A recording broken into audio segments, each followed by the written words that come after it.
मैं मुख्य आचार्य आर के सोनवानी आप सभी को जय मसीह की। आज की ऑनलाइन रविवारी आराधना परमेश्वर पिता, परमेश्वर पुत्र और पवित्र आत्मा के नाम से प्रारंभ करते हैं। आमीन और आमीन।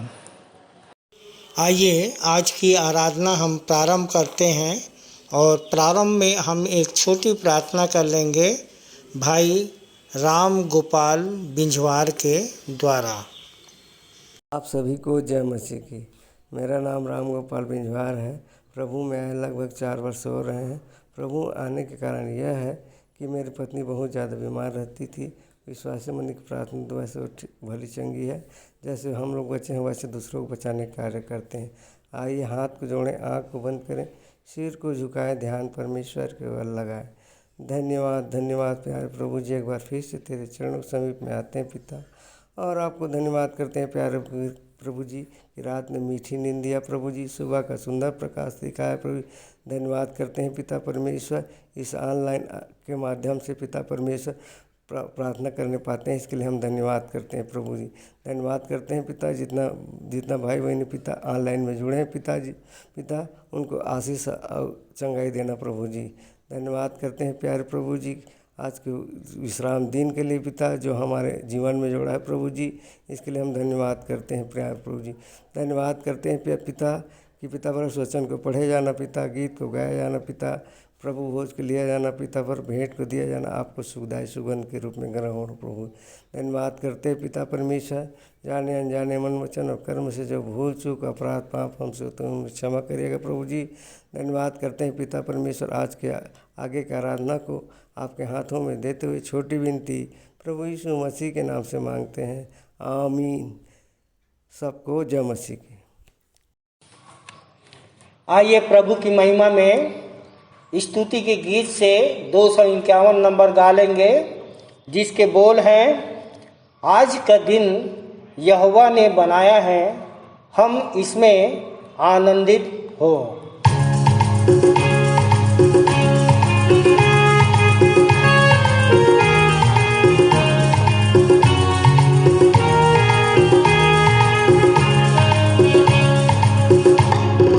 आज का दिन यहोवा ने बनाया है, हम इसमें आनंदित हो, आनंदित हो। आज का दिन यहोवा ने बनाया है, हम इसमें आनंदित हो, आनंदित हो। प्रभु को महिमा मिले, चाहे हो मेरा अपमान, महिमा मिले, चाहे हो मेरा अपमान। वह बढ़े मैं घटूं, रहे किसी का ध्यान। वह बढ़े मैं घटूं, रहे किसी का ध्यान। आज का दिन यहोवा ने बनाया है, इसमें आनंदित हो, आनंदित हो। आज का दिन यहोवा ने बनाया है, हम इसमें आनंदित हो, आनंदित हो। स्तुति प्रशंसा करें, क्यों ना कुछ होता रहे। स्तुति प्रशंसा करें,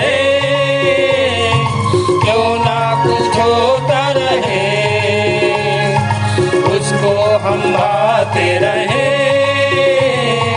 चाहे जहाँ भी रहे, उसको हम भाते रहे, चाहे जहाँ भी रहे। आज का दिन यहोवा ने बनाया है, हम इसमें आनंदित हो, आनंदित हो। आज का दिन यहोवा ने बनाया है, हम इसमें आनंदित हो, आनंदित हो। आता हूँ तेरे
आइए हम परमेश्वर पिता की महिमा के लिए हमन गाना गाबुन से एक गीत गा लेंगे।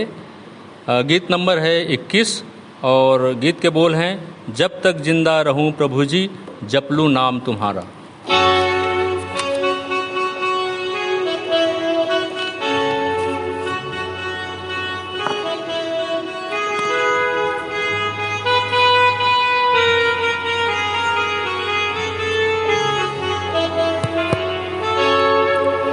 जब तक जिंदा रहूं प्रभु जी जप लूं नाम तुम्हारा। तू ही जग का मालिक है, दुनिया का तारनहारा। जब तक जिंदा रहूं प्रभु जी जप लूं नाम तुम्हारा। तू ही जग का मालिक है, दुनिया का तारनहारा। स्वर्ग धाम तज मानव बनकर इस धरती पर आया। हम सब पापिन कारण प्रभु जी मुक्ति पदारथ लाया। स्वर्ग धाम तज मानव बनकर इस धरती पर आया। हम सब पापिन कारण प्रभु जी मुक्ति पदारथ लाया। धन धन हो प्रभु धन हो तुमको, तू जग का उजियारा। तू ही जग का मालिक है, दुनिया का तारनहारा। जब तक जिंदा रहूं प्रभु जी जप लूं नाम तुम्हारा।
आकाश परमेश्वर की महिमा का वर्णन कर रहा है और आकाश मंडल उसकी हस्तकला को प्रकट कर रहा है। दिन से दिन बातें करता है और रात को रात ज्ञान सिखाती है। ना तो कोई बोली है और ना कोई भाषा जहाँ उनका शब्द सुनाई नहीं देता है। उनका स्वर सारी पृथ्वी पर गूंज गया है और उनके वचन जगत की छोर तक पहुँच गए हैं। उनमें उसने सूर्य के लिए एक मंडप खड़ा किया है जो दूल्हे के समान अपने महल से निकलता है। वह शूरवीर के समान अपनी दौड़ दौड़ने में हर्षित होता है। आइए हम अपने सर्वशक्तिमान परमेश्वर की आराधना में जाएं। आइए हम स्तुति के गीत पुस्तक से गीत का नंबर 7 गा लें, जिसके शब्द हैं धन्य तेरा पिता।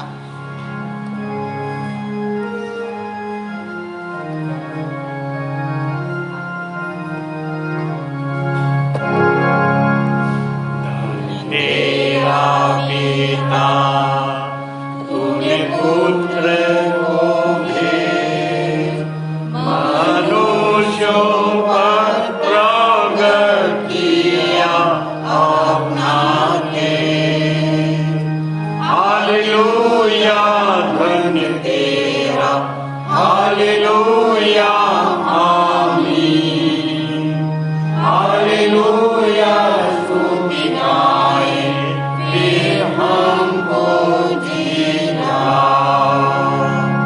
धन्य तेरा मसीह तूने किया उपकार और क्रूस पर प्राण दे मेरा किया उद्धार।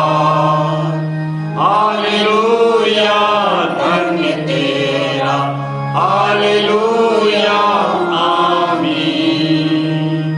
हालेलुया स्तुति गाएं फिर हमको जीना।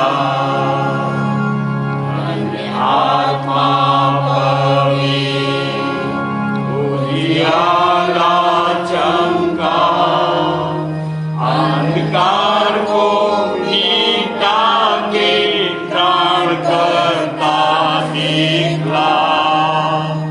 हालेलुया धन्य तेरा, हालेलुया आमीन।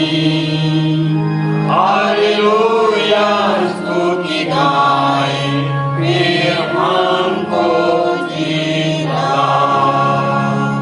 प्रशंसा और जय परमेश्वर की हो, जो खोज कर मोल लेकर संभालता हमको। हालेलुया धन्य तेरा, हालेलुया आमीन।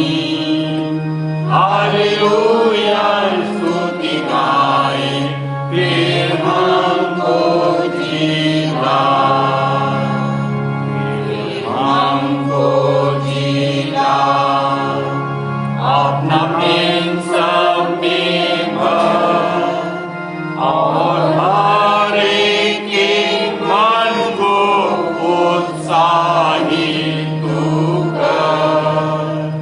हालेलुया धन्य तेरा, हालेलुया आमीन। हालेलुया स्तुति गाएं फिर हमको जीना।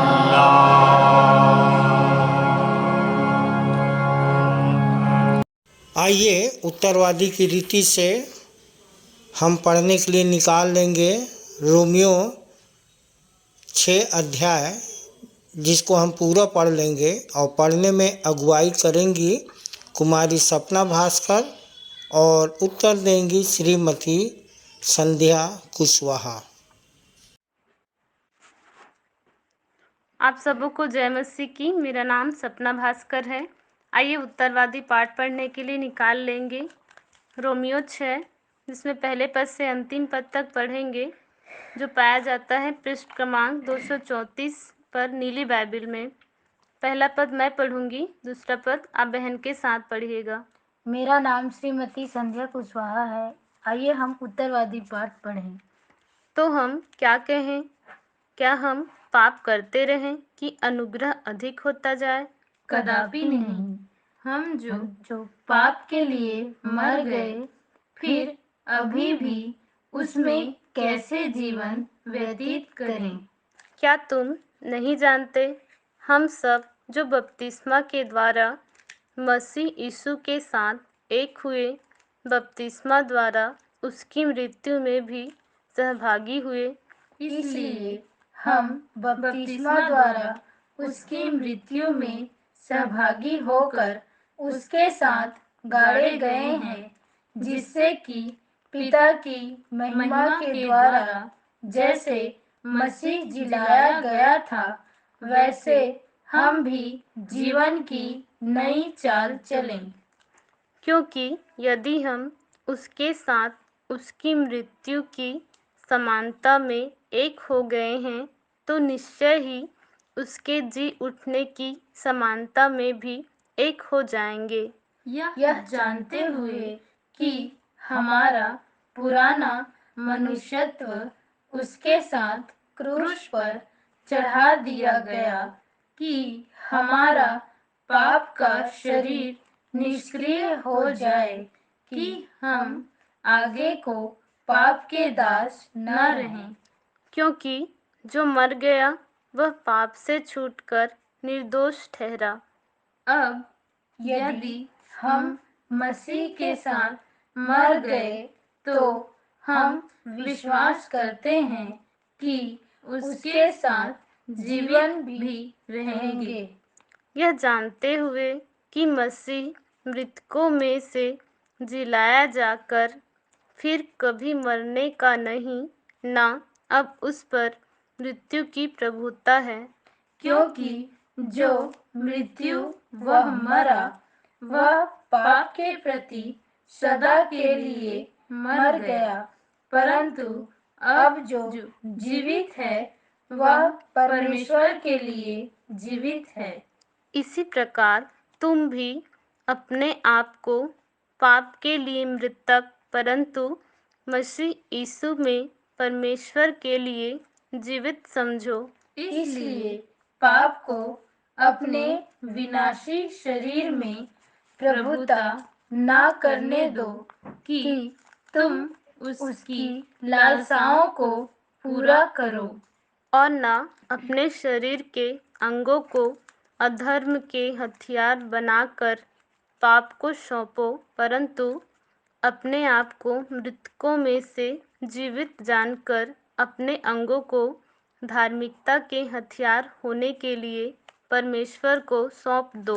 तब पाप तुम पर प्रभुता करने नहीं पाएगा, क्योंकि तुम व्यवस्था के अधीन नहीं, परंतु अनुग्रह के अधीन हो। तो क्या हुआ?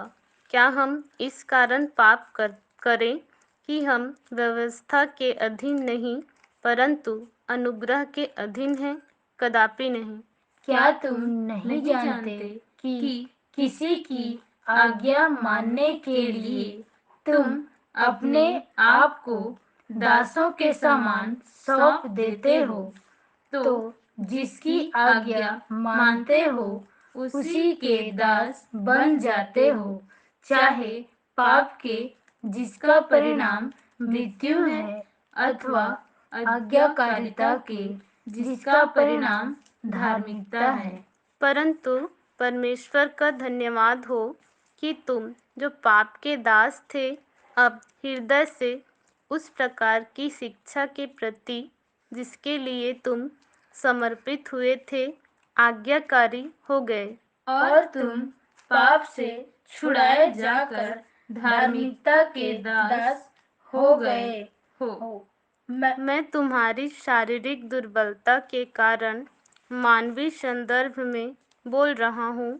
जिस प्रकार तुमने अपने अंगों को अशुद्ध और व्यवस्था उल्लंघन के दास होने के लिए सौंप दिया था, परिणाम स्वरूप व्यवस्था उल्लंघन और अधिक बढ़ गया। उसी प्रकार अब अपने अंगों को धार्मिकता के दास होने के लिए समर्पित कर दो, कि जिसका परिणाम पवित्रता है।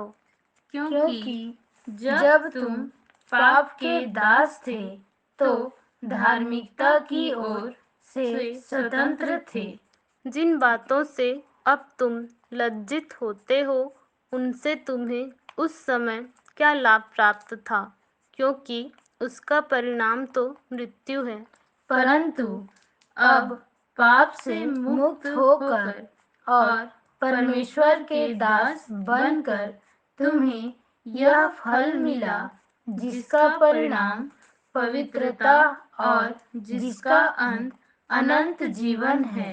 अंतिम वचन हम सब एक साथ पढ़ लेंगे। क्योंकि पाप की मजदूरी तो मृत्यु है, परंतु परमेश्वर का वरदान हमारे प्रभु यीशु में अनंत जीवन है।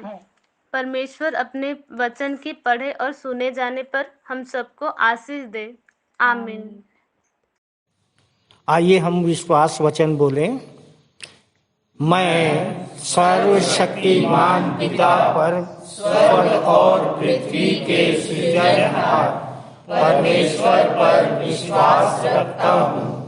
मैं उसके एकलौते पुत्र हमारे प्रभु यीशु मसीह पर, जो पवित्र आत्मा के सामर्थ के द्वारा कुमारी मरियम से जन्मा, जिसने पोंतियुस पिलातुस के राज्य में दुख उठाया, जो क्रूस पर टांगा गया और मारा गया, जो गाड़ा गया और अदृश्य लोक में पहुंचा, और तीसरे दिन मृतकों में से फिर जी उठा, जो स्वर्ग पर चला गया और सर्वशक्तिमान पिता परमेश्वर के दाहिने हाथ विराजमान है, और जीवितों और मृतकों का न्याय करने फिर आने वाला है।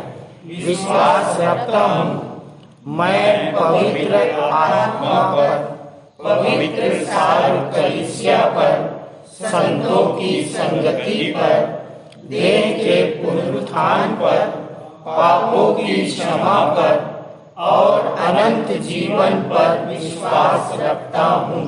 आमीन।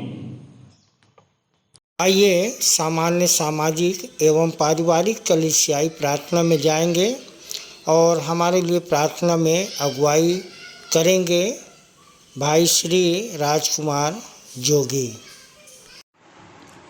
आप सभी को जय मसीह की।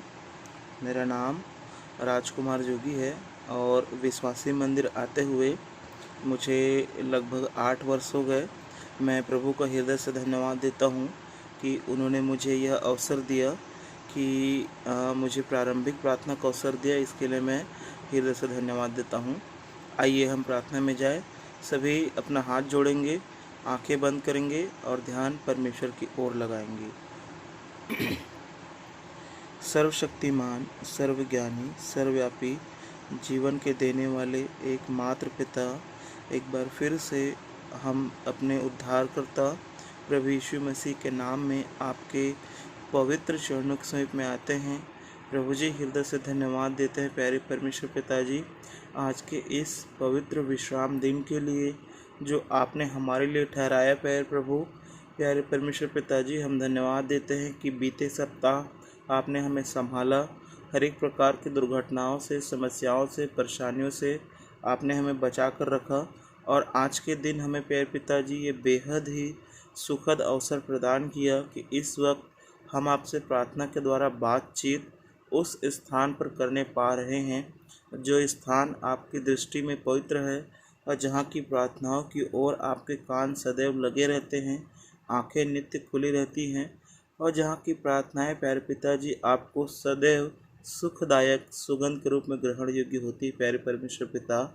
इसके लिए प्यारे यीशु जी, प्यारे परमेश्वर पिता, हम आपको हृदय से धन्यवाद देते हैं। प्यारे परमेश्वर पिताजी, हम धन्यवाद देते हैं आपके अमिट प्रेम के लिए प्यारे प्रभु जी, जो आप हमसे करते हैं। क्योंकि प्यारे परमेश्वर पिताजी, मानव जो है वो उद्धार के लिए भटक रहा था और नाना प्रकार के प्यारे प्रभु जी वो क्रियाकलाप करते हैं, परंतु फिर भी प्यारे प्रभु जी कहीं उद्धार नहीं है। क्योंकि प्यारे परमेश्वर पिताजी, स्वर्ग के नीचे पृथ्वी पर मनुष्यों के बीच में और कोई दूसरा नाम नहीं है जिससे हम उद्धार पा सकते हैं। प्यारे प्रभु जी, वो यीशु मसीह का नाम है।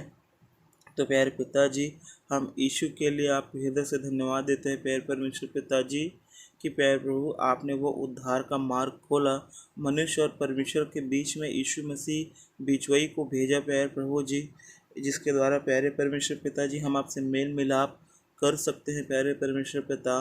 इसके लिए प्यारे यीशु जी, प्यारे परमेश्वर पिता, हम आपको हृदय से धन्यवाद देते हैं। प्यारे परमेश्वर पिताजी, हम धन्यवाद देते हैं प्यारे यीशु जी, प्यारे परमेश्वर पिता, कि प्रभु आज के इस पवित्र विश्राम दिन में आपकी उपस्थिति है। प्यारे प्रभु जी, आपकी उपस्थिति के हम महसूस करते हैं।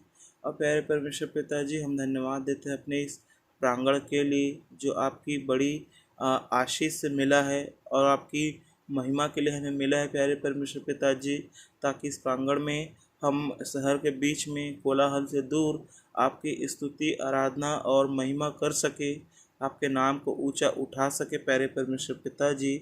इसके लिए प्यारे यीशु जी, प्यारे परमेश्वर पिताजी, हम धन्यवाद देते हैं।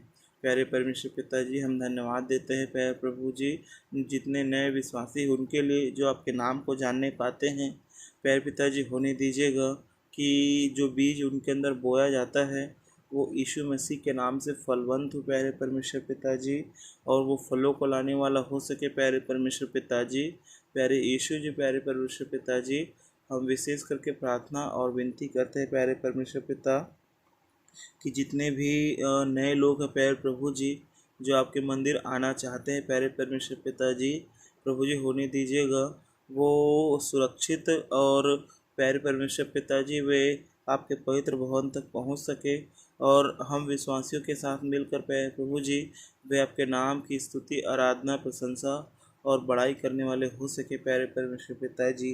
प्यारे यीशु जी, प्यारे परमेश्वर पिता, हम प्रार्थना और विनती करते हैं प्यारे प्रभु जी अपने देश के तमाम पदाधिकारियों के लिए प्यारे परमेश्वर पिताजी, प्रभु जी राष्ट्रपति के लिए, मुख्यमंत्री के लिए, जिला न्यायाधीश के लिए प्यारे परमेश्वर पिताजी, कलेक्टर्स के लिए प्यारे प्रभु जी होने दीजिएगा। आप इन सब को प्यारे प्रभु जी अपने ज्ञान बुद्धि से आप परिपूर्ण कीजिएगा प्यारे परमेश्वर पिताजी, और आपकी पवित्र आत्मा का अभिषेक इन पर हो प्यारे परमेश्वर पिताजी, ताकि ये अपने देश का संचालन प्यारे परमेश्वर पिताजी आत्मा और सच्चाई से कर सके, आपके डर भय से कर सके प्रभु जी। ये हम मनुष्यों के लिए प्यारे प्रभु जी नए नए योजनाओं को लाए प्यारे परमेश्वर पिताजी, जिससे हमारा जीवन यापन बहुत ही सरलता से हो सके प्यारे परमेश्वर पिता।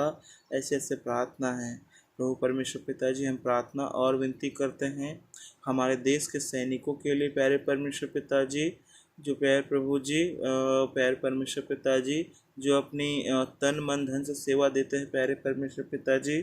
हम हमारे देश की आर्मी के लिए प्रार्थना करते हैं प्यारे परमेश्वर पिताजी। प्रभु जी हम थल सेना के लिए, जल सेना के लिए प्यारे परमेश्वर पिताजी, और वायु सेना के लिए प्यारे परमेश्वर पिताजी, और समस्त पुलिस के लिए प्यारे परमेश्वर पिताजी जो शहरों में रहकर काम करती है, यातायात पुलिस के लिए प्यारे परमेश्वर पिताजी, प्रभु जी होने दीजिएगा प्यारे परमेश्वर पिता, कि प्यारे प्रभु जी इन सबको आपकी ओर से बल मिले, साहस मिले प्यारे प्रभु जी, ताकि हमारे देश की सुरक्षा और हमारे देश के कानून का पालन ये अच्छे तरीके से करे प्यारे परमेश्वर पिताजी। प्यारे यीशु जी, प्यारे परमेश्वर पिताजी, हम प्रार्थना और विनती करते हैं हमारे मंदिर के बुजुर्गों के लिए प्यारे परमेश्वर पिताजी, हम सभी को आपके हाथों में सौंपते हैं प्यारे परमेश्वर पिता। प्रभु जी होने दीजिएगा प्राचीनों को हम आपके हाथों में सौंपते हैं प्यारे प्रभु जी होने दीजिएगा। ये कलीसिया के मुकुट है प्यारे प्रभु जी, पिता आपकी ओर से इन्हें आशीषित मिले प्रभु जी। हम इनके स्वास्थ्य को आपके धर्मी और पवित्र हाथों में सौंपते हैं प्यारे परमेश्वर पिताजी, आपकी ओर से स्वस्थ रहे प्यारे परमेश्वर पिता। प्रभु जी हम विशेष प्रार्थना और विनती करते हैं प्यारे परमेश्वर पिताजी महिला सभा के लिए। प्रभु जी होने दीजिएगा कि प्यारे परमेश्वर पिताजी ये महिला सभा आपकी ओर से संचालित होती है। प्रभु जी नए नए ज्ञान और प्रकाशन मिले प्यारे परमेश्वर पिता। प्रभु जी हम प्रार्थना और विनती करते हैं प्यारे परमेश्वर पिताजी कॉटेज प्रेयर मीटिंग के लिए जो हर बुधवार को आपके नाम से लगाया जाता है। प्रभु जी होने दीजिएगा उस मीटिंग को आप आशीषित कीजिए प्यारे परमेश्वर पिता।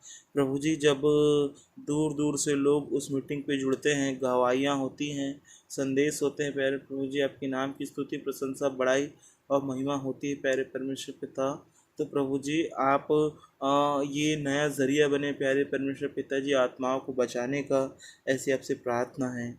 प्रभु जी हम प्रार्थना और विनती करते हैं यूथ फेलोशिप के लिए, प्रभु जवानों के लिए प्यारे परमेश्वर पिताजी।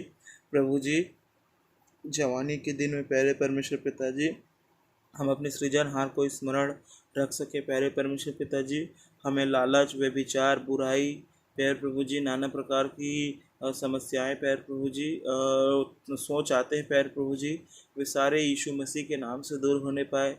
प्रभु जी हम यीशु को जान सके प्यारे परमेश्वर पिताजी, उसके व्यवहार को अपने अंदर ला सके प्यारे परमेश्वर पिताजी, ऐसी आपसे प्रार्थना है। प्रभु जी हम प्रार्थना और विनती करते हैं प्यारे परमेश्वर पिताजी संडे स्कूल के टीचर्स के लिए प्यारे परमेश्वर पिताजी। प्रभु जी होने दीजिएगा कि आप उन्हें ज्ञान बुद्धि और समझ दीजिएगा, ताकि प्यारे परमेश्वर पिताजी ताकि जो बच्चे हैं वो जब उन्हें टीच करती हैं तो प्रभु जी होने दीजिएगा एक अच्छा बीज उनके अंदर जाने वाला हो प्यारे प्रभु जी, और आगे चलकर वो बीज एक बहुत ही बड़े वृक्ष के रूप में फलों से लदा हो प्यारे परमेश्वर पिता, ऐसे आपसे प्रार्थना है। प्रभु जी हम प्रार्थना और विनती करते हैं प्यारे परमेश्वर पिताजी, ये भी जितने भी हॉस्पिटल में जितने भी मरीज एडमिट हैं प्रभु आपकी बड़ी दया और अनुग्रह से प्यारे परमेश्वर पिताजी वे सब यीशु मसीह के नाम से चंगाई को पाएँ प्यारे प्रभु जी, और न सिर्फ शारीरिक चंगाई प्यारे परमेश्वर पिताजी परंतु आत्मिक चंगाइयाँ भी उनको मिल सके प्यारे परमेश्वर पिताजी। प्रभु जी हम प्रार्थना और विनती करते हैं हमारे मंदिर के योजनाओं के लिए जो प्रोजेक्ट्स चलते हैं प्यारे प्रभु वो यीशु मसीह के नाम से आशीषित हो प्यारे परमेश्वर पिताजी। हमारा कलीसिया लगातार बढ़ने वाला हो प्यारे प्रभु जी, लगातार यीशु मसीह को जानने वाले हो प्यारे प्रभु जी। प्रभु जी हम यीशु के नाम से ब्लेस करते हैं प्यारे प्रभु जी वर्शिपर्स को जो वर्शिप करते हैं प्यारे परमेश्वर पिताजी, जो आपकी आराधना करते हैं प्यारे परमेश्वर पिताजी। प्रभु जी होने दीजिएगा प्यारे प्रभु जी हर एक जन आत्मा और सच्चाई से आपकी स्तुति आराधना प्रशंसा और बड़ाई करने वाले हो सके प्यारे परमेश्वर पिताजी, ऐसी आपसे प्रार्थना है। प्रभु जी आज के इस पवित्र विश्राम दिन में हम आपके नाम को ऊंचा उठाने के लिए जो भी करते हैं प्यारे परमेश्वर पिताजी, गीतों का गाया जाना, संदेशों का दिया जाना, भेंटों का लिया जाना, प्रभु भोज की रोटी को तोड़ा जाना, प्रभु जी संचालक जी के द्वारा संदेश दिया जाना, हर एक चीज़ प्यारे पिताजी आपको सुखदायक सुगंध के रूप में ग्रहण योग्य हो सके प्यारे परमेश्वर पिताजी। प्यारे प्रभु जी हमारी भेंट जैसे हाबिल के भेंट को आपने ग्रहण किया वैसे भी आप हमारी भी भेंट को आप ग्रहण कीजिएगा प्यारे परमेश्वर पिताजी। हम सब एक मन एक चित होकर आपकी स्तुति आराधना प्रशंसा और बड़ाई करने वाले हो सके प्यारे परमेश्वर पिताजी, ऐसी आपसे प्रार्थना है। प्रभु जी और क्या मांगे, मांगने से पहले आप सब कुछ देने वाले हमारे सर्वशक्तिमान और प्रेमी पिता परमेश्वर हैं। प्रभु सब बातों में आपके हृदय से धन्यवाद देते हुए और जो बातें प्रार्थना में छूट भी गई है उसे भी आपके चरणों में रखते हुए छोटी विनती बड़ी धन्यवाद और विश्वास के साथ हम सब अपने एकमात्र उद्धारकर्ता आपके प्रिय बेटे हमारे प्यारे प्रभु यीशु धन्य पवित्र और अति सामर्थी नाम से मांगते हैं। आमीन आमीन आमीन। ये समय है संदेश का और हमारे लिए आज का संदेश लेके आ रहे हैं आचार्य श्री पंडित चंद्रशेखर देव तिवारी शास्त्री, जिनका विषय है आज तरह तरह की आराधनाओं का अंबार है। आज तरह तरह की आराधनाओं का अंबार है, फिर भी परमेश्वर को सच्चे आराधकों का इंतज़ार है। यूहन्ना 4:23-24 पर इनका संदेश आधारित है। आप सबको आचार्य पंडित चंद्रशेखर देव तिवारी शास्त्री की ओर से जय मसीह की। आज के हमारे संदेश का विषय है, आज तरह तरह की आराधनाओं का अंबार है, फिर भी परमेश्वर को सच्चे आराधकों का इंतजार है। आज लोग अपने अपने ईश्वर की आराधना अपने हिसाब से वो करते हैं। कई लोग दान बलि तपस्या करते हैं, कठिनाई और जोगीम उठाते हैं, उपवास करते हैं। अगर हम मसीही जीवन में देखें तो यहाँ पर करोड़ों विचारधाराएं हैं और सबकी आराधना विधि में कुछ न कुछ अंतर होता है। तो आज तरह तरह की आराधनाएं लोग कर रहे हैं, अपने हिसाब से कर रहे हैं, अपने तरीके से वे ईश्वर की आराधना कर रहे हैं। पुराने नियम में भी हम देखते हैं कि लोग मूर्तियों की पूजा करते थे और अपने तरीके से वो ईश्वर की आराधना करते थे। पहला राजा 18 अध्याय में हम ऐसे ही एक घटना पढ़ते हैं। वहाँ पर कुछ बाल के पुजारी थे। वो आराधना कैसे कर रहे थे? उछल कूद कर अपने आप को छुरी और बर्छियों से घायल करके चिल्ला के वे आराधना कर रहे थे। लेकिन उनके आराधना करने से कुछ हो नहीं रहा था। सबका अपना तरीका है आराधना करने का, लेकिन परमेश्वर को सच्चे आराधकों का इंतजार है, जो आत्मा और सच्चाई से उसकी आराधना करते हैं, जिसकी आराधना से परमेश्वर की उपस्थिति आ जाती है, जिसके पुकार को परमेश्वर सुन लेता है, काम होते हुए दिखता है। तो बाइबल में महान और सच्चे आराधकों की बहुत एक बड़ी भीड़ है। अब ये कैसे पता चले कि ये सच्चे आराधक हैं? क्योंकि यीशु मसीह ने कहा कि तुम उसकी आराधना करते हो जिसको नहीं जानते, हम उसकी आराधना करते हैं जिसे हम जानते हैं। तो सच्चे ईश्वर की सच्चे आराधक जो सच्चाई के साथ आराधना करते हों, तो सच्चे आराधक कौन है? आइए हम बाइबल से देखते हैं। तो बाइबल इससे भरी पड़ी है। हम एलिया के बारे में पढ़ते हैं कि एलिया ने जब प्रार्थना की तो आकाश से आग गिरी और होम बलि और लकड़ी पत्थर सबको भस्म कर दिया और गड्ढे के जल को सुखा दिया। यहोवा परमेश्वर ने उसकी प्रार्थना को सुन लिया। उन्होंने साबित कर दिया कि वो सच्चे ईश्वर की आराधना करता है, वो सच्चे आराधक है और उसकी आराधना विधि सही है। जब वो प्रार्थना करता था तो बारिश नहीं होती थी, फिर प्रार्थना करता था बारिश हो जाती थी। तो ये है एक सच्चे आराधक जिसको परमेश्वर पसंद करता है। एलीसा, जिसके अंदर एलिया की डबल आत्मा थी, जिसके बोलने में पावर था, वो जो बोलता था हो जाता था। हाबिल है, मूसा है जो जलती झाड़ी में परमेश्वर का दर्शन करता है, 40 दिन तक वो पहाड़ में उपवास करता है।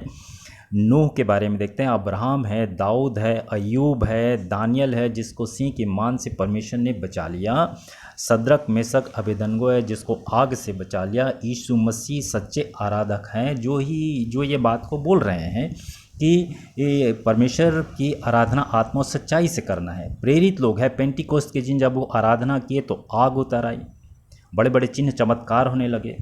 पौलुस सिलास जब वे जेल में थे और भजन गा रहे थे, वहाँ पर परमेश्वर की उपस्थिति आ गई, भूकंप हुआ, उनके बंधन खुल गए और दरोगा ने मान लिया कि हाँ इनका ईश्वर सच्चा है। पतरस जब जेल में था और कलीसिया लौ लगाकर प्रार्थना कर रही थी, ऐसे समय में वहाँ पर भी स्वर्गदूत आया, दरवाज़ा खुल गया, बंधन खुल गए। ये है सच्चे आराधक जिनके जिक्र बाइबल में किया गया है। तो परमेश्वर ऐसे सच्चे आराधकों का इंतजार कर रहा है। अगर हम और भी ऐसे बहुत सारे भक्त लें, Martin Luther, John Wesley, Billy Graham, Dinakaran, ये लोग भी सच्चे आराधक रहे हैं। और अगर हम अपने विश्वासी मंदिर की बात करें तो हम जो जानते हैं सो कहते हैं। तो यहाँ पर भी हमारे माननीय भाई J.S. लाल जी हैं, जिसको हम युग पुरुष महान शख्स बोलते हैं। उनके जब हार्ट में ब्लॉकेज आया, 100% हार्ट ब्लॉकेज आया, और उस समय उन्होंने सच्चे ईश्वर की आराधना की और रिज़ल्ट क्या आया कि बिना ऑपरेशन हुए वो ठीक हो गए। तो जो सच्चे आराधक उनका काम होते हुए दिखता है, वो अपने आप को साबित करते हैं कि हाँ उनके अंदर ईश्वर है, वे एक सिद्ध पुरुष हैं। तो ये सब चीज़ हमको भी आज जांचना परखना है कि क्या सच्चे ईश्वर हमारे अंदर है, क्या हम सच्चे आराधक हैं। और परमेश्वर ऐसे ही सच्चे आराधकों का इंतज़ार कर रहा है, ताकि लोग आत्मा और सच्चाई के साथ उसकी आराधना और स्तुति कर सकें। तो परमेश्वर को आज भी सच्चे आराधकों का इंतजार है। परमेश्वर अपने इस छोटे से वचन के द्वारा आप सबको आशीष दे। जय मसीह की। सुंदर संदेश के लिए आचार्य तिवारी जी और उनके पूरे परिवार को प्रभु बहुतायत की आशीष दे। प्रभु भोज की विधि को संपन्न करेंगी सहायक सह आचार्य श्रीमती प्रभा लाटरे। आप सभी को प्रभु यीशु मसीह के मधुर नाम में जय मसीह की। मैं श्रीमती प्रभा लाटरे, प्रभु में आए 16 वर्ष हो गए और आज मुझे प्रभु भोज संचालन का जिम्मेदारी दिया गया है। आइए हम इस विषय में चर्चा करेंगे। प्रियो, पुराने नियम में बहुत से आज्ञा दिया गया था जिसे लोग मान नहीं पा रहे थे। पाप क्षमा के लिए बहुत से उपाय था, बहुत से बलि देते थे, परंतु कोई ऐसा उपाय नहीं था कि मनुष्यों के पाप क्षमा हो सके। तब परमेश्वर ने उपाय किया, अपने निष्पाप पुत्र को हमारे लिए दिया और प्रभु यीशु हमारे लिए खाने का वस्तु बनकर पृथ्वी में आ गए। प्रियो, प्रभु भोज एक विश्वासी के जीवन में बहुत महत्व रखता है। इसके बिना हमारा जीवन अधूरा है। जिस प्रकार संसार में जीवित रहने के लिए भोजन जरूरी है, ठीक उसी प्रकार अनंत जीवन के लिए प्रभु भोज महत्वपूर्ण है। हमारे जीवन में प्रतिदिन जाने अनजाने पाप होते रहते हैं और पाप की मजदूरी मृत्यु है। रोमियो 6:23 बताता है। इस मृत्यु से बचाने के लिए हमारे प्रभु अपने आप को हमारे लिए भोजन बना दिए। जब पाप की एंट्री होती है तो मृत्यु है, तो सोचिए जब प्रभु का मांस और लहू हमारे अंदर जाता है तो अनंत जीवन कैसे नहीं मिलेगी। पहला यूहन्ना 1:7 में ऐसा लिखा है, उसके पुत्र यीशु का लहू हमें सब पापों से शुद्ध करता है। सो जब जब हम मांस और लहू को खाते और पीते हैं, प्रभु के देह में सम्मिलित होते हैं और अंश अंश करके तेजस्वी रूप में बदलते जाते हैं और जीते जी हम अनंत जीवन को महसूस करते हैं। क्योंकि प्रभु ने कहा, जो मेरा मांस खाता और लहू पीता अनंत जीवन उसी का है, अंतिम दिन उसे जिला उठाऊंगा। इस प्रकार हम प्रभु भोज लेकर सब बातों पर स्थिर रहते हैं। प्रभु इस वचन पर हम सबको आशीष दे। प्रभु भोज की विधि को सुंदर ढंग से संपन्न करने के लिए सहायक सह आचार्य श्रीमती प्रभा लाटरे को प्रभु बहुतायत की आशीष दे। आइए अपनी अपनी भेंटों एवं धन्यवादी भेंटों को देने के द्वारा परमेश्वर की महिमा करेंगे और इस समय हम गीत गा लेंगे स्तुति के गीत से 6 नंबर, धन्यवाद सदा प्रभु ख्रिस्त तुझे। तत्पश्चात भेंट की प्रार्थना में अगुवाई करेंगी श्रीमती रेखा महंत। आइए हम प्रभु की महिमा के लिए गीत गा लेंगे स्तुति के गीत क्रमांक 6 से, और गीत के बोल हैं, धन्यवाद सदा प्रभु ख्रिस्त तुझे, तेरे सम्मुख शीश नवाते हैं।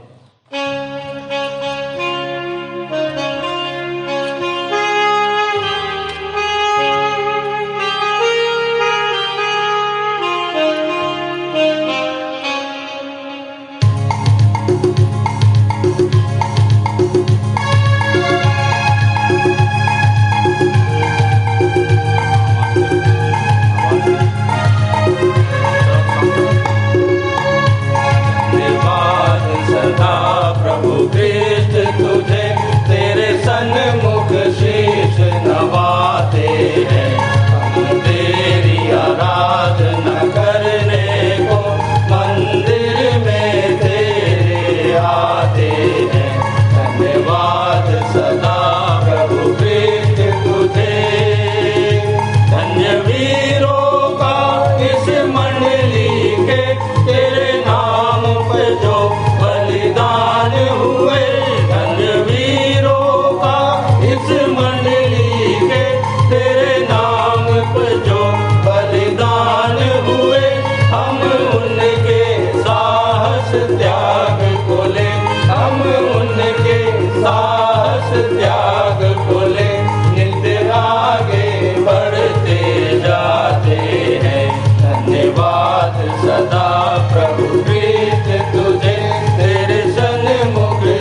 तन मन जीवन को, फिर अपने तन मन जीवन को वेदी पर आज चढ़ाते हैं।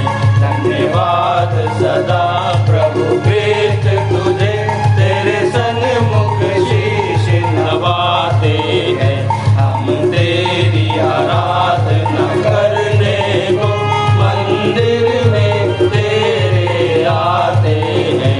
धन्यवाद सदा प्रभु भेंट तुझे।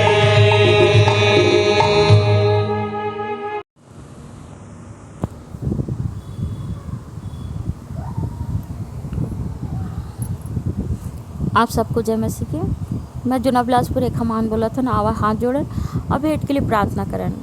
हे खुदावन बाप, धन्यवाद सुंदर अवसर के लिए धन्यवाद पिता। अभी तक के संग साथ हत्ते के लिए धन्यवाद पिता। ते हफ्ता पर संभाल के रखे प्रभु, और धन्यवाद प्रभु। आज तो पवित्र विश्राम दिन प्रवेश कराए खाली प्रभु। हे खुदावन बाप, विनती प्रार्थना है पिता, जो भी हमन भेंट लाइन पिता, और जो भी छोटे बड़े हाथ दिए प्रभु, जो नए भी दिए प्रभु, हम सब ला प्रभु, जो नहीं भी दिए वो अनुग्यास दे प्रभु, ताकि वो दे सके पिता। हे खुदावन बाप, हम सब विश्वास निभावे नि मौजिक मत सुनते हमारे रक्षा रखवाली कर, परंतु निबलता में तोड़ सामद लसित कर पिता। अतः बोले प्रभु, तुम अपने आप जीवित पवित्र कर पिता को भाव तो बलिदान चको, एक तुम्हारी आत्मिक सेवा पिता। हम सब विश्वास निभावे न अपन आप जीवित पवित्र करके तो भाव तो बलिदान चखाते न अपन आत्मिक सेवा खर्च करे पिता। हे अव्वा पिता परमेश्वर, हमारे भेंट लेते गहन कर ले, जैसे आयुब की भेंट लगन करे वैसे हमारे भी भेंट लगन कर ले प्रभु। हे पिता परमेश्वर, विनती प्रार्थना पिता, जो भी अपन बाड़ी से लाए हैं प्रभु, उन्हें भी अनुग्यास दे प्रभु। हे यव्वा पिता परमेश्वर, सारी बात ल तो चरणों में रखते हुए आगे कराना तो शो शक्ति हाँ तुम सौंपते हुए, और धन्यवाद विनती सुने, विनती ली नाम से मांगता है, आमीन।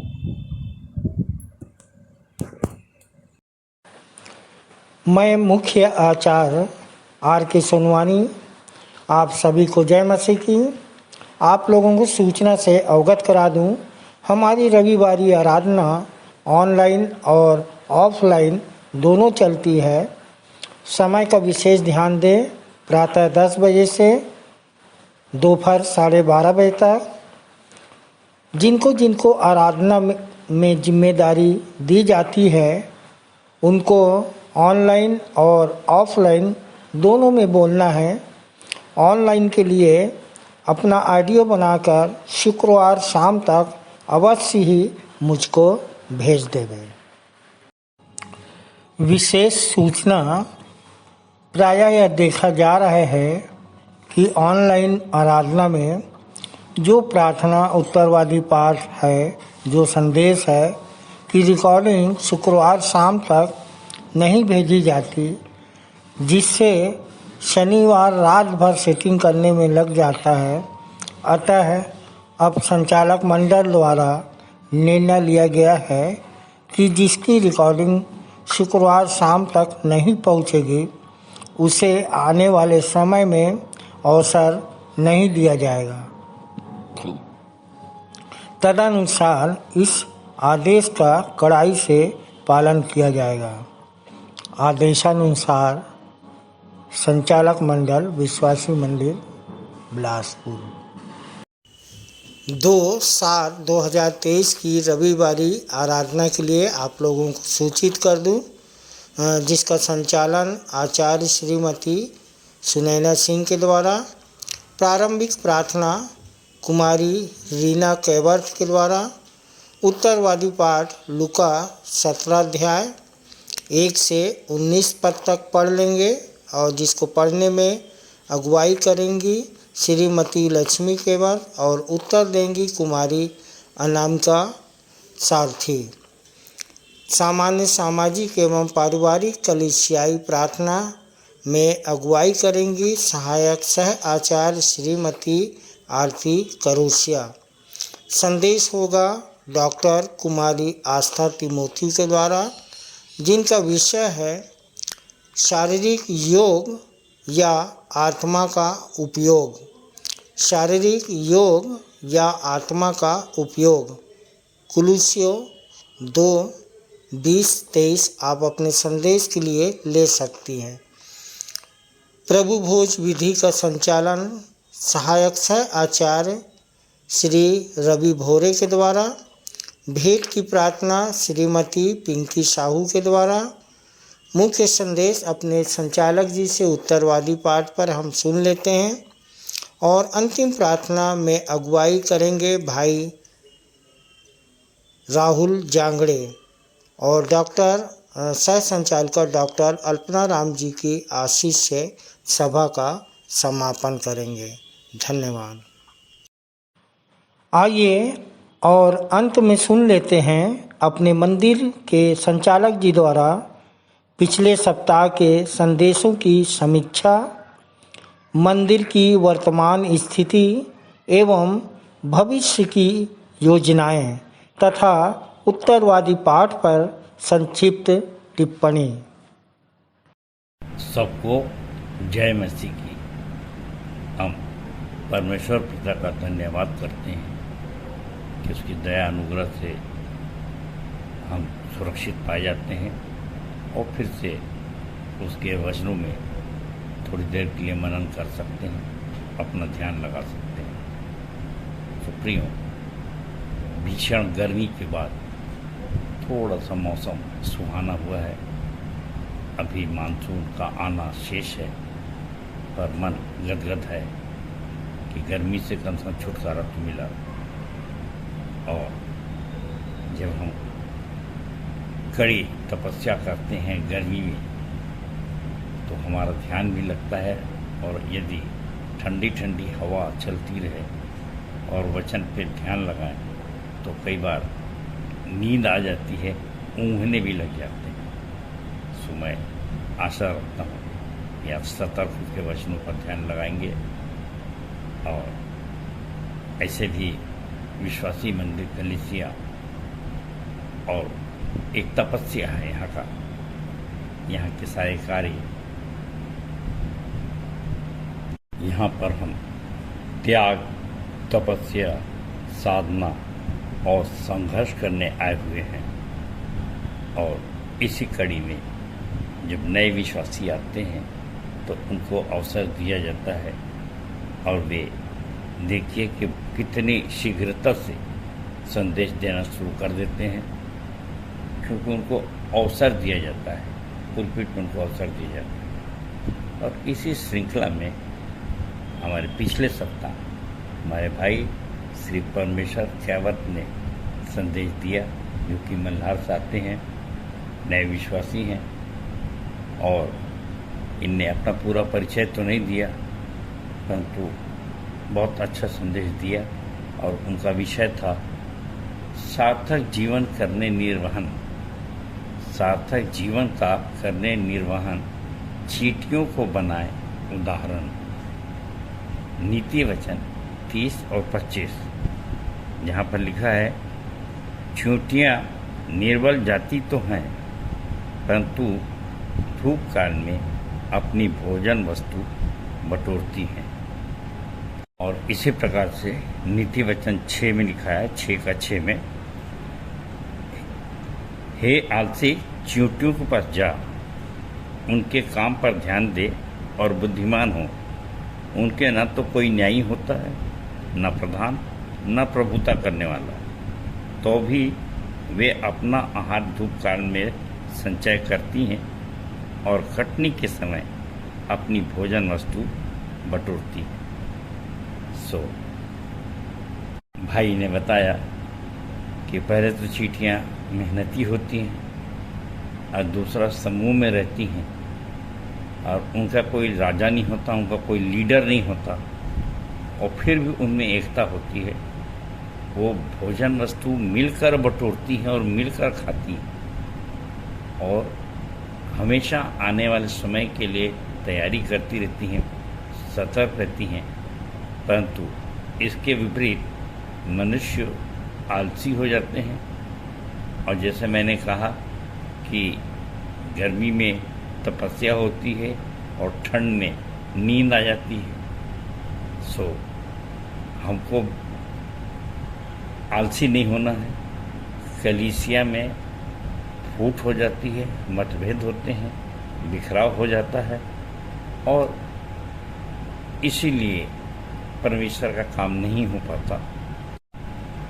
परमेश्वर प्रेम है और प्रेम की सिद्धि नहीं हो पाती। जबकि मत्ती 18:19 में लिखा है, फिर मैं तुमसे कहता हूँ, यदि तुम में से 2 जन पृथ्वी पर किसी बात के लिए जिसे वो मांगे एक मन के हों, तो वह मेरे पिता की ओर से जो स्वर्ग में है उनके लिए हो जाएगी।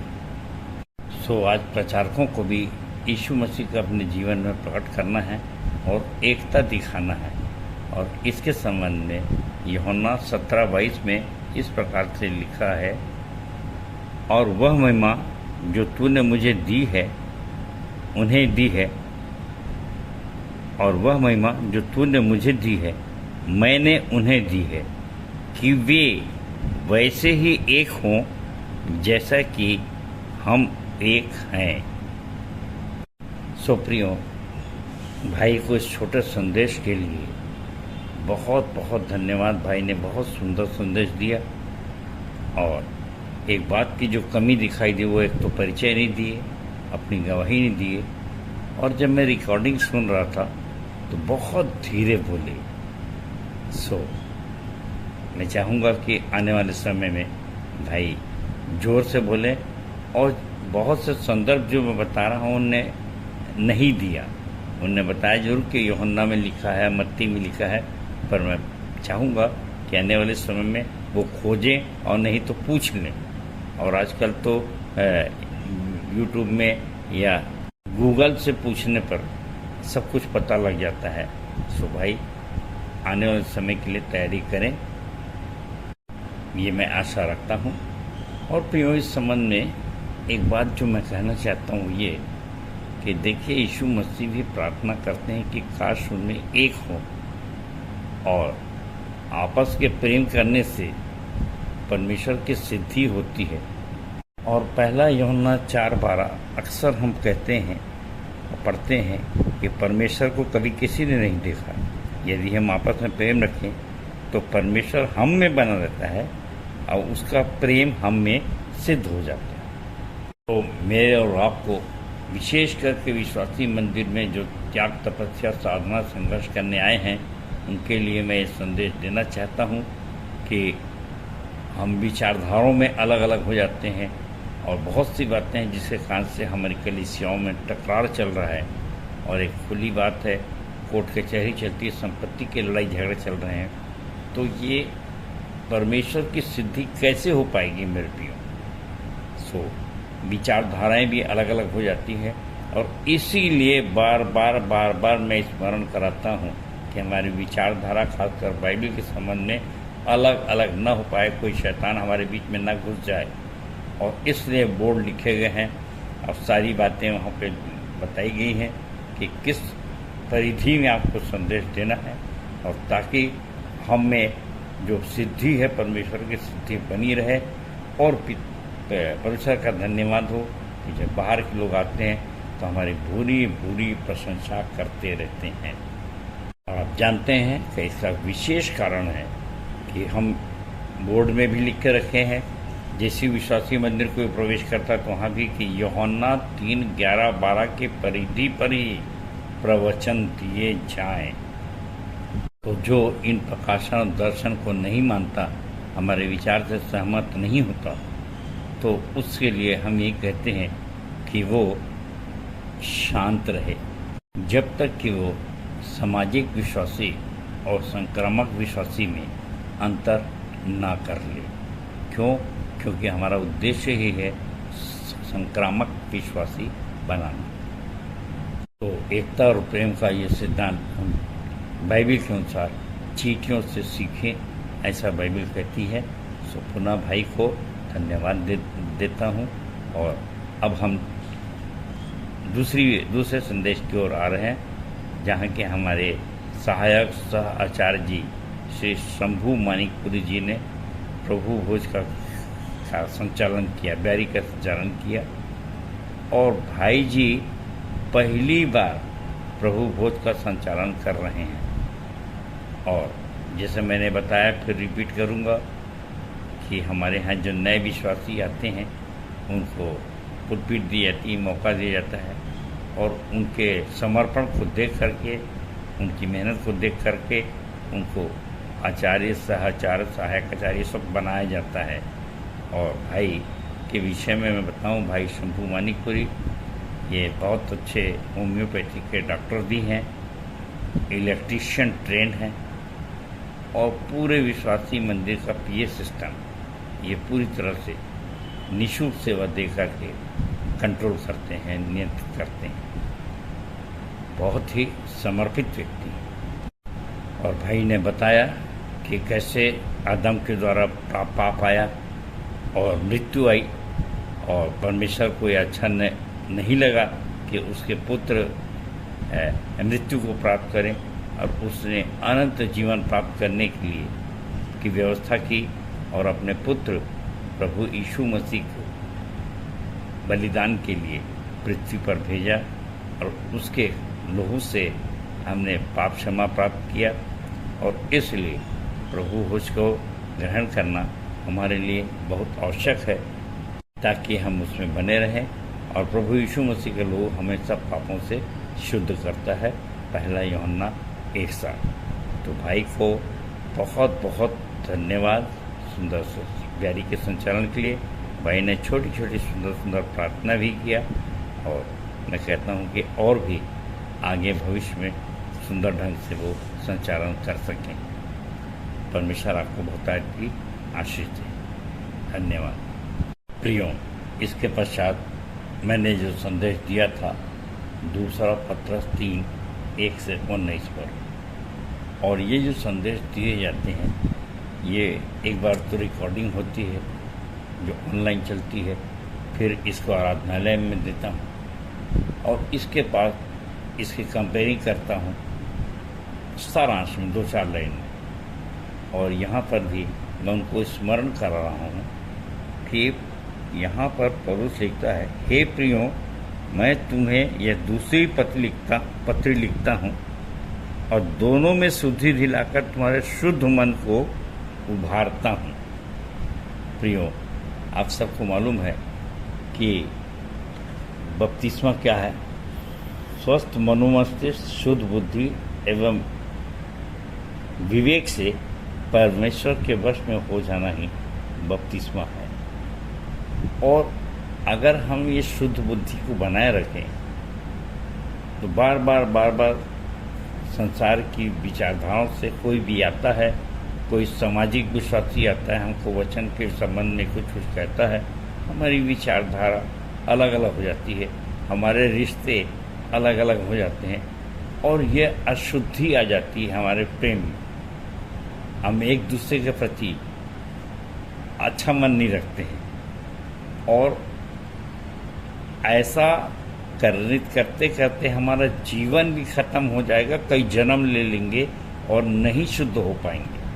अगर हो भी गए तो फिर गंदे हो जाते हैं। एक कुछ कहता है, दूसरा कुछ कहता है। और अभी हमने देखा था चींटियों से ही सीख लो। तो प्रियो, बहुत कम समय है, मैंने बताया कि परमेश्वर के यहाँ 1000 वर्ष एक दिन के बराबर और एक दिन 1000 वर्ष के बराबर है। तो इस 24 घंटे में अगर मान ले हम 100 वर्ष भी अगर जीते हैं तो हमारे पास एक दिन है और एक दिन 24 घंटे के बराबर है। और 1000 वर्ष को अगर 24 घंटे मान लें तो 100 वर्ष अगर हम जीते हैं तो 2 घंटा 40 मिनट हमको मिलता है। और इसमें शुद्ध बुद्धि एवं शुद्ध विवेक से परमेश्वर के वश में हमको लगातार बने रहना है। अगर जरा से भी गंदगी आएगी तो शैतान हावी हो जाएगा। और इसलिए भजन 90:12 में दाऊद कहता है, भजनकार कहता है कि मुझे अपने दिन गिनने की सामर्थ्य दे कि मैं बुद्धिमान हो जाऊं। पतरस ने जो चीज़ समझाया यहाँ पर कि अंतिम दिनों में ठट्ठा करने वाले आएंगे, आप उनसे सतर्क रहिए। पवित्र चाल चलन और भक्ति में कैसा जीवन व्यतीत करें सुनिश्चित करें। अनपढ़ और चंचल लोग हैं, उनको कैसे पहचानें। और ये बहुत रफ्तार से आपको पहचानना है क्योंकि वचन कहता है वरना 9:4 में कि आपको ये दिन ही दिन में काम करना है, क्योंकि वो रात आने वाली है जिसमें कोई काम नहीं कर सकेंगे। तो वचन में तो चिंता ना हो, स्थिर रहें और इसलिए पाप से बचें और प्रेम करें। सो परमेश्वर अपने वचन के कहे जाने पर आशीष दे। और इसके पश्चात आता है आज का उत्तरवादी पाठ, रोमी 6। सो प्रियो, आज का उत्तरवादी पाठ है रोमी 6 पूरा अध्याय, जिसमें कि 23 पद है और इसका पहला पद मैं आपके सामने पढ़ रहा हूँ। सो हम क्या कहें? क्या हम पाप करते रहें कि अनुग्रह बहुत हो? प्रियो, जैसे ही पाप शब्द आया तो सबसे पहले हम सब के लिए ये जानना जरूरी है कि पाप क्या है। और पाप का उल्टा होता है धर्मी। सो पाप क्या है और धर्मी क्या है? और धर्मी में मैं इस वचन को जो पढ़ा, सो हम क्या कहें, तो ये शब्द ऐसा लग रहा है कि इसके पहले कुछ कहा गया है, इसलिए मैं इसके ऊपर की पंक्तियां पढ़ रहा हूँ, रोमी 5:19 से, ताकि हम समझ सकें कि धर्म क्या है, धर्मी क्या है। जहाँ लिखाया है रोमी 5:19, क्योंकि जैसा एक मनुष्य के आज्ञा न मानने से बहुत लोग पापी ठहरे, वैसे ही एक मनुष्य के आज्ञा मानने से बहुत लोग धर्मी ठहरेंगे। और व्यवस्था बीच में आ गई कि अपराध बहुत हो, परंतु जहाँ पाप बहुत हुआ वहाँ अनुग्रह उससे भी कहीं अधिक हुआ, कि जैसा पाप ने मृत्यु फैलाते हुए राज्य किया, वैसा ही हमारे प्रभु यीशु मसीह के द्वारा अनुग्रह भी अनंत जीवन के लिए धर्मी ठहराते हुए राज्य करे। सो प्रियो, आज का जो विषय है रोमी 6 से, वो है पाप और अनुग्रह। और प्रारंभ से जब से मैं बाइबल स्टडी कर रहा हूँ तब से मैंने देखा कि प्रेम, पाप, विश्वास और उद्धार, और अक्सर कहता हूँ ये 4 स्तंभ हैं आध्यात्मिकता के। और सभी जाति के लोग, सभी धर्म के लोग इन्हीं 4 बातों को, धर्म के जब भी बातें बताते हैं तो इन्हीं को घुमा फिरा कर के दूसरे शब्दों में अपनी अपनी भाषा में बोल करके और इस पर प्रवचन देते रहते हैं। परंतु ये त्रासदी ही है कि मैंने भी चाहा कि मैं अध्ययन करूं, जानूं कि भाई कोई तो प्रेम की परिभाषा बता दे, कोई तो पाप की परिभाषा बता दे, कोई तो बता दे कि धर्मी कैसे होते हैं। और अलग अलग धर्म के लोगों को अलग अलग किस्म से पाप और धर्मी बताया गया है। हो सकता है जो चीज़ हमारे लिए बहुत साधारण बात हो, कुछ खाना हमारे लिए बहुत साधारण बात है और प्रेम का प्रतीक हो सकता है, वो उनके लिए पाप का प्रतीक है। तो इन 4 स्तंभ में सारी जातियाँ, सारी मनुष्य जाति उलझी हुई है। परंतु हम जो विश्वासी लोग हैं, हम सुलझना चाहते हैं। प्रियो, दुनिया की ये रीत है, यहाँ तक ये रीत तो जानवरों में भी पाई जाती है कि जानवर भी अपने बच्चों को बहुत प्यार करते हैं। और यीशु मसीह ने भी अपने संदेश में बताया कि तू कौन ऐसा पिता है कि उसका बेटा जब उससे मछली मांगे तो सांप दे और रोटी मांगे तो पत्थर दे। और यही पितृत्व जब मुझ में आया तो मुझे भी इस बात की चिंता हुई कि पहले तो शारीरिक रूप से जो होता, संसारिक रूप से 3 बच्चे हुए, और मैं ये सोचने लगा कि सारा संसार इस अध्यात्म में उलझा हुआ है। संदेश बहुत होते हैं, प्रेम करिए, प्रेम करिए, पाप मत करिए। और प्रेम में क्या करना है कोई बताने वाला नहीं। अपने अपने ढंग से अपनी अपनी ढंग बता अपना अपना संदेश दे रहे हैं कि प्रेम में ऐसा करना है, वैसा करना है, और पाप में ऐसा नहीं करना है, परंतु उसकी परिभाषा कहीं कोई नहीं बता पाया। और ये अपने बच्चों का ही प्रेम है जो मेरे दिल दिमाग में आया कि जब हम और हमारे जो बुजुर्ग थे वे सब भटकते रहे, तो मेरी आने वाली पीढ़ी ऐसा क्यों भटके। क्या मैं अपने बच्चों को जब वो रोटी मांग रहे हैं तो पत्थर नहीं दे रहा हूँ?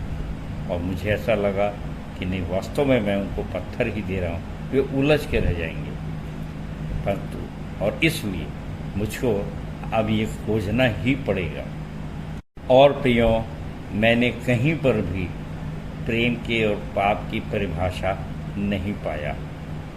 इसीलिए मैं खुलकर कहता हूँ कि जैसे आविष्कार होते रहते हैं, बहुत से वैज्ञानिकों को बहुत सारी बातें दी जाती हैं, और मोबाइल का भी एक आविष्कार ही है, और ऐसा ही एक आविष्कार परमेश्वर की कृपा से, अनुग्रह से मुझको मिला, और उसने अपनी ज्ञान बुद्धि समझ शक्ति दी, जिससे कि मैं गुरु मंत्र लिख सका, जो आज आप लोग जिसका उपयोग करते हैं और उसके महत्व को समझ रहे हैं।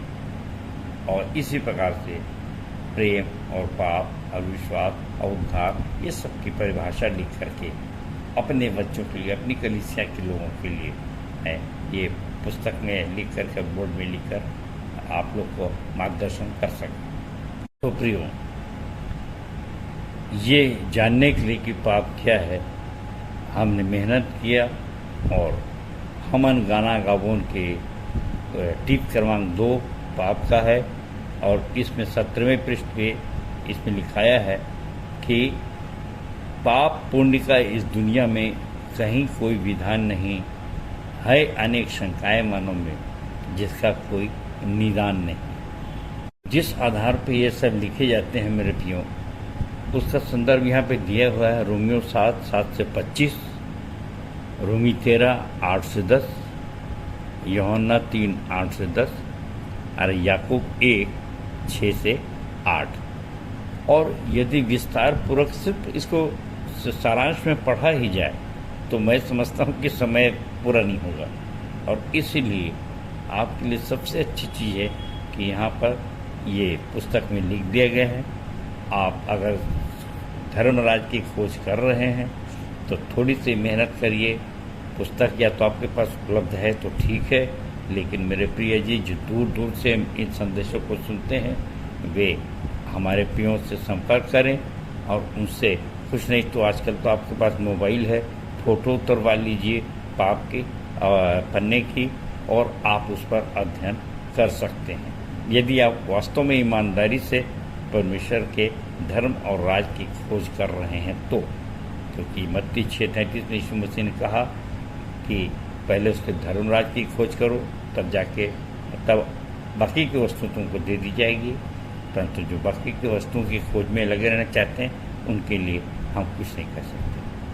तो प्रियो, जैसा कि मैंने कहा कि पाप पुण्य का इस दुनिया में कहीं कोई विधान नहीं, अनेक शंकाएं हैं मानव में जिसका कोई निदान नहीं, परंतु ये निदान भी नीचे में लिखाया हुआ है कि सुनिश्चित करें कि उपरोक्त में से कौन कौन से पाप हम कर रहे हैं, और क्या उससे बचने के लिए सब जाति के लोगों को चेला बना रहे हैं कि नहीं, उसकी आज्ञा को मान रहे हैं कि नहीं। क्योंकि प्रेम करना व्यवस्था को पूरी करना है, और इसीलिए उसका जो निदान है, जो प्रेम करता है वह पाप नहीं कर सकता। 1 यूहन्ना 3 और 9। तो प्रियो, ये पाप के विषय में हो गया। और आप सब जानते हैं कि विश्वास के द्वारा अनुग्रह से तुम्हारा उद्धार हुआ है। ये इफिसियों 2:8 है। इफिसियों की कलीसिया को पौलुस ने लिखा कि विश्वास के द्वारा अनुग्रह से तुम्हारा उद्धार हुआ है, न कि कर्मों के कारण, ऐसा न हो कि कोई घमंड करे। इसलिए इस अनुग्रह से जो हमको उद्धार मिला है, उसके लिए भी हमारे चैप्टर 4 नंबर की टिप है हमन गाना गावन में उद्धार की, और उसमें ये विस्तार से दिया गया है। और उसमें भी एक बात सावधानी के रूप में लिखी गई है। उद्धार के चैप्टर में सावधानी में देख लीजिए, अनुग्रह से बयाने में जो आत्मा मिली है, दूसरा ग्रंथियों 5:5, उसे शोकित न करें। इफिसियों 4:30, परंतु आत्मा के आदेशानुसार रोमी 8:13, चलने पर जीवन की पुस्तक में नाम पंजीकृत रहेगा। और यीशु मसीह ने कहा लूका 10:22 में कि इस बात से आनंदित मत हो कि दुष्ट आत्मा या शैतान की शक्तियाँ तुम्हारे वश में हैं, परंतु इस बात से आनंदित हो कि तुम्हारे नाम स्वर्ग में जीवन की पुस्तक में लिखे गए हैं। लूका 10 और 20। तो प्रियो, मैं स्मरण करता हूँ कि एक धनी नौजवान जो यीशु मसीह के पास आया था, मत्ती 19 में जिसका वर्णन है, और ये कहा था कि अनंत जीवन पाने के लिए मैं क्या करूं, सब कुछ तो है। और यीशु मसीह ने कहा कि अपनी सारी संपत्ति कंगालों को दे दे। और निश्चित रूप से उसको ऐसा लगा कि अगर मैं सारी संपत्ति कंगालों को दे देता हूँ तो मैं नंगा हो जाऊँगा। और यीशु मसीह जैसे कह रहे हैं कि हाँ, मैं चाहता हूँ कि तू संसारिक संपत्ति से नंगा ही हो जा, और जब तू नंगा हो जाएगा तो प्रकाशित वाक्य 3:17, तू जो कहता है कि मैं धनी हूँ और धनवान हो गया हूँ, मुझे किसी वस्तु की घटी नहीं, और यह नहीं जानता कि तू अभागा, तुच्छ और कंगाल और अंधा और नंगा है। तो प्रियो, देखिए कितनी बड़ी गलतफहमी है कि हम समझते हैं कि हम पाप नहीं कर रहे हैं, अनुग्रह से हमारा उद्धार हो गया है और अनंत जीवन हमारा है, जीवन की पुस्तक में हमारा नाम लिखा हुआ है। परंतु वचन यहाँ पे बता रहा है कि जब तू सारे कपड़े उतार देगा, से नंगा हो जाएगा, तो फिर मैं तुझको सफ़ेद वस्त्र दूंगा। इसलिए इफिसियों है प्रकाशित वाक्य 3 के 18, 19, 20 में देखिए, तब वो सफ़ेद वस्त्र, ताकि तुझको अपने नंगेपन की लज्जा ना हो। तो मेरे प्रियो, यहाँ पर जितनी बातें लिखी हैं मैं सारांश में पढ़ता हूँ। दो चित्तापन पाप है, जो भलाई करना जानता और नहीं करता उसके लिए यह पाप है। याकूब 4:17, जो अपने पड़ोसी को तुच्छ जानता है वह पाप करता है। नीति वचन 14:21, मूर्खता का विचार करना पाप है। नीति वचन 24:9, जो परमेश्वर से जन्मा है वह पाप नहीं करता, इत्यादि इत्यादि। अब इसीलिए पौलुस रोमियों को रोमी 13:8-10 में समझाता है कि बहुत से पाप हो सकते हैं, व्यभिचार न करना, चोरी मत करना, लालच मत करना, और भी इसको छोड़ और भी कोई 1000 पाप हैं।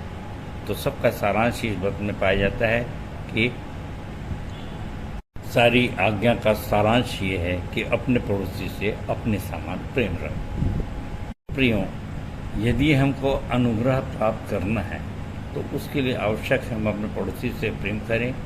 और मैं फिर से कहना चाहता हूँ कि बहुत से लोग बहुत से संदेश देते हैं, बहुत सी धार्मिकता पूरी करते हैं, लेकिन पड़ोसी से प्रेम क्या होता है, उसके लिए क्या क्या कष्ट उठाना पड़ता है, ये अगर नहीं जानते तो सवेरे आके विश्वासी मंदिर में अवश्य देख लें कि बहुत ज्ञाता, बहुत पढ़े लिखे, बड़े बड़े विद्वान मैंने देखा है अपने जीवन काल में, कि जो बाइबिल तो बहुत अच्छी जानते हैं, बहुत अच्छा संदेश देते हैं, बहुत अच्छी भेंट चढ़ा सकते हैं, परंतु पड़ोसी से प्रेम नहीं कर पाते।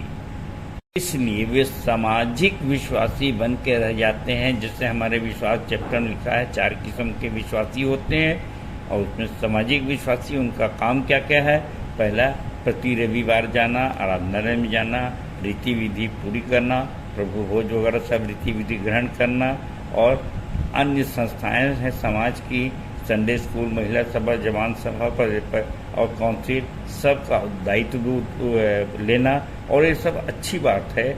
मीटिंग, सेमिनार, सम्मेलन का आयोजन करना, चर्च, आराधनालय बनाना, शादी ब्याह, मौत मट्टी में लोगों को सहयोग देना, अधिकतम दान भेंट चढ़ाना, साहित्य छपा, उनको बांटना विभिन्न संस्थाओं द्वारा, ये सब काम अन्य जाति भी कर सकते रहते हैं अपने अपने धर्म की और अपने अपने समुदाय के लिए, अपने अपने समाज के लिए। परंतु जैसा प्रेम की परिभाषा लिखा है कि किसी खोजी भ्रमित आवश्यकमंद व्यक्ति को सच्चे परमेश्वर के ज्ञान एवं यीशु मसीह के आचरण से अवगत कराना ही प्रेम है।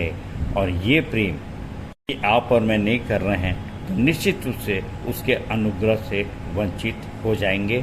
सो परमेश्वर करे कि ऐसा न हो, हम पड़ोसी से प्रेम करें और अनुग्रह पर अनुग्रह प्राप्त करें। परमेश्वर अपने वचन के कहे जाने पर आशीष दे। सबको जय मसीह की, जय मसीह की और जय मसीह की। धन्यवाद। उत्तरवादी पाठ पर सुंदर सारगर्भित एवं व्यवहारिक टिप्पणी के लिए अपने संचालक जी का बहुत बहुत धन्यवाद करते हैं। तालियां। इस समय हम अपनी आराधना के अंतिम भाग में हैं। अंतिम गीत गाएंगे। स्तुति के गीत से 102 नंबर, मैं यीशु के साथ नूर में चलूँगा। अंतिम प्रार्थना भाई अजीत कुमार कस्तूरिया के द्वारा। प्रभु की प्रार्थना और सह संचालिका श्रीमती अर्चना दास जी की आशीष से सभा का समापन करेंगे।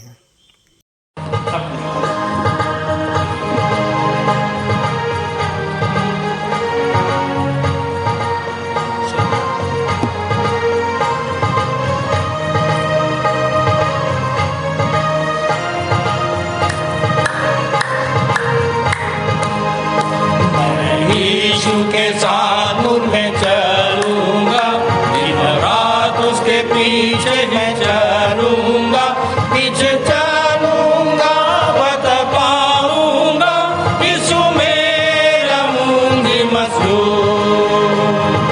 चलते चलते नूर में यीशु के साथ, हालेलुया। चलते चलते थामते यीशु के हाथ, नूर में मैं चलूंगा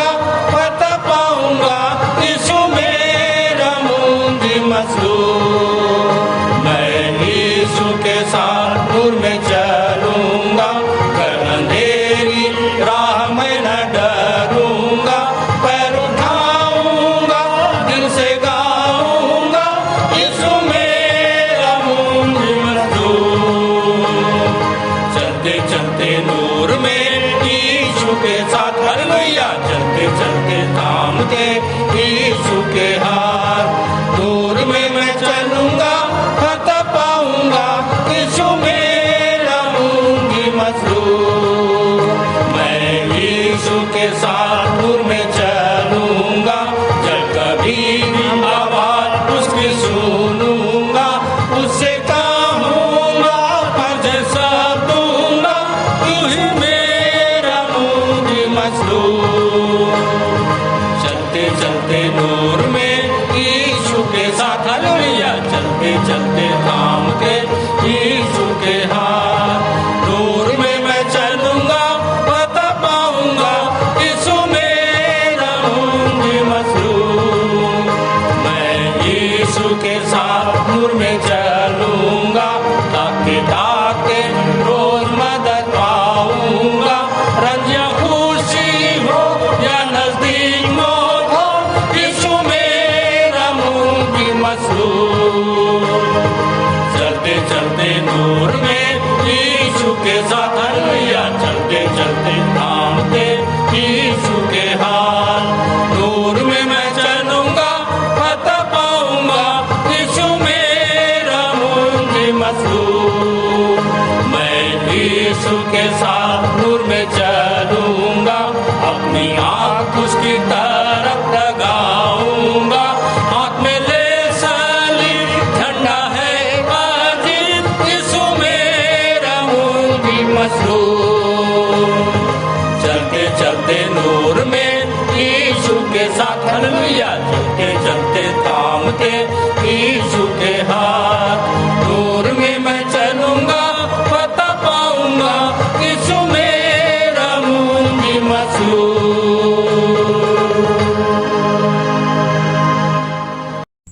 सबको जय मसीह की। मेरा नाम अजीत कस्तूरिया है और प्रभु में आए 10 वर्ष हो गए हैं।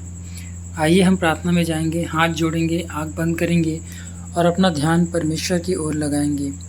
महान अनुग्रहकारी, सर्वशक्तिमान, सर्वज्ञानी, सर्वव्यापी पिता परमेश्वर, एक बार फिर से हमारे उद्धारकर्ता प्रभु यीशु मसीह के नाम से आपके चरणों के समीप आते हैं और आपको हृदय से धन्यवाद देते हैं पिता, क्योंकि आप हर समय और हर एक परिस्थिति में धन्यवाद देने के योग्य हैं पिता परमेश्वर। हम धन्यवाद करते हैं पिता परमेश्वर जीवन के हर एक उत्तम आशीषों के लिए पिता परमेश्वर प्रभु जी, जो आप हमारे जीवन में उंडेलते हैं पिता परमेश्वर।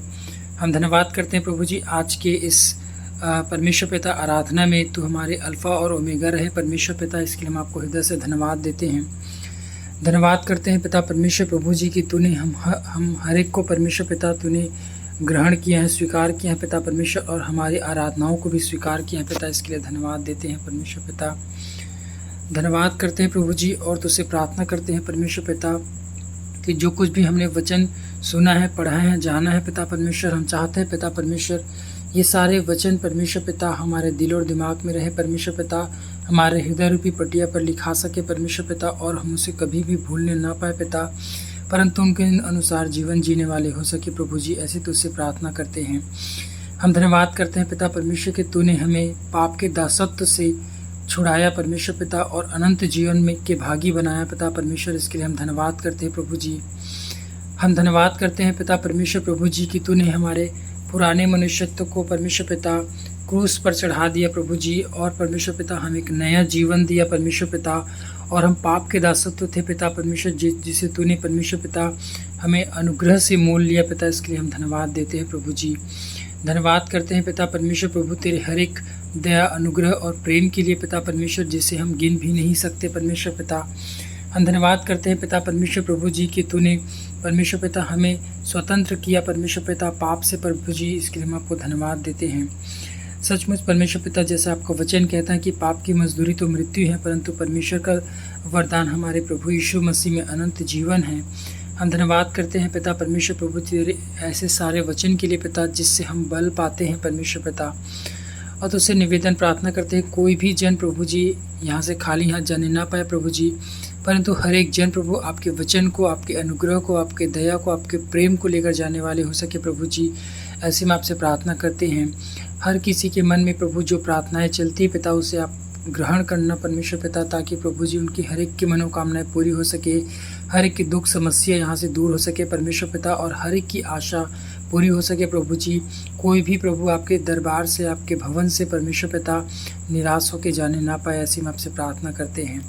प्रार्थना करते हैं पिता परमेश्वर प्रभु जी सप्ताह भर हमें संभाल कर रखना, हर एक शैतान की युक्तियों से, दुर्घटनाओं से बचाए रखना, ताकि परमेश्वर पिता हम अगले सप्ताह फिर से प्रभु जी आपके आराधना में शामिल होकर आपके नाम को धन्यवाद देने वाले हो सके। धन्यवाद करते हैं हर एक बातों के लिए प्रभु जी, और आपने हमारी प्रार्थनाओं को सुना, इसके लिए धन्यवाद करते हैं।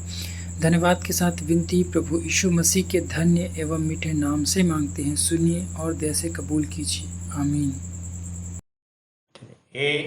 हमारे पिता, तू जो स्वर्ग में है, तेरा नाम पवित्र माना जाए, तेरा राज्य आए, तेरी इच्छा जैसे स्वर्ग में पूरी होती है, वैसे ही इस पृथ्वी पर भी पूरी हो।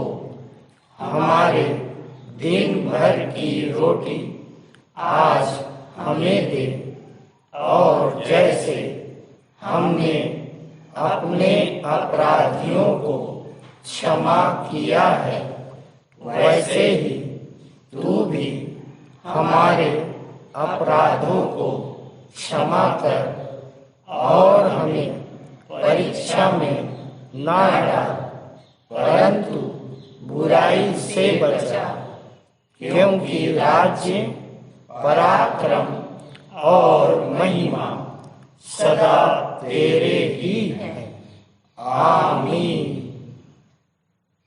ये आशीष ग्रहण करें। जेकर सामर्थ हर हमन मा बुता करत हवै, अउ जउन जम्मे कुछ ला पूरा करे सकत है, जौन हमार प्रार्थना आउ समझ ले कहूँ ज़्यादा बुता करे सकत हवै। परमेश्वर के महिमा कलीसिया माँ और यीशु मसीह माँ पीढ़ी दर पीढ़ी तक जुग जुग ले होवत रहे। आमीन।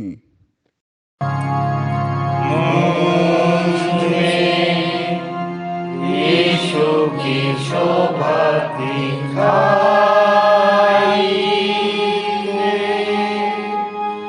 उसका अद्भुत प्यारा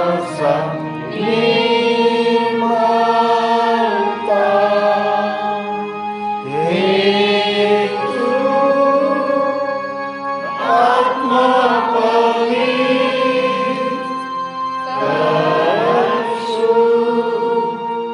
मेरा शरीर मुझ में यीशु की शोभा दिखाई दे।